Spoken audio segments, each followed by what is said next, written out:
കേരളമൊട്ടാകെ WhatsApp ഗ്രൂപ്പുകളിലും social മീഡിയയിലും ചർച്ച ചെയ്തുകൊണ്ടിരിക്കുന്നത് മസ്ഊദ് സഖാഫി എന്നറിയപ്പെടുന്നതാകുന്ന സഹോദരൻ ഉസ്താദ് അവറുകളുടെ മരണവാർത്തയെക്കുറിച്ചാണ്. ഉസ്താദ് അവറുകളുടെ ദറജ അല്ലാഹു ഉയർത്തുമാറാവട്ടെ.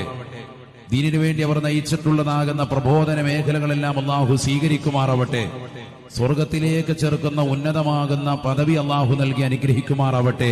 പരിശുദ്ധമായ ഇസ്ലാമിന്റെ ആദർശങ്ങളും ആശയങ്ങളും അഹ്ലുസുന്നയുടെ ആദർശങ്ങളും കൃത്യമായി ജനങ്ങൾക്ക് എത്തിച്ചു കൊടുക്കാൻ പരിശ്രമിച്ചവർ, കേരളത്തിനകത്തും പുറത്തും എല്ലാ ഭാഗങ്ങളിലും പോയി വിനയത്തോടുകൂടി വളരെ ലാളിത്യത്തിൽ നിറഞ്ഞ് ഖുർആനും ഹദീസും വെച്ചുകൊണ്ട് നല്ല രീതിയിൽ വിശദീകരണം നടത്തിയ ഒരു ഹാഫിളായ ഉസ്താദ് അവറുകൾ, അദ്ദേഹത്തിന്റെ വിയോഗ വാർത്തയാണ് കേരളക്കര ജനത ഒന്നാകെ ഞെട്ടിത്തെരിച്ചുകൊണ്ട് കേട്ടിട്ടുള്ളത്. മൗത്തുൽ ആലിമി മൗത്തുൽ ആലം സയ്യിദുനാ റസൂലുള്ളാഹി.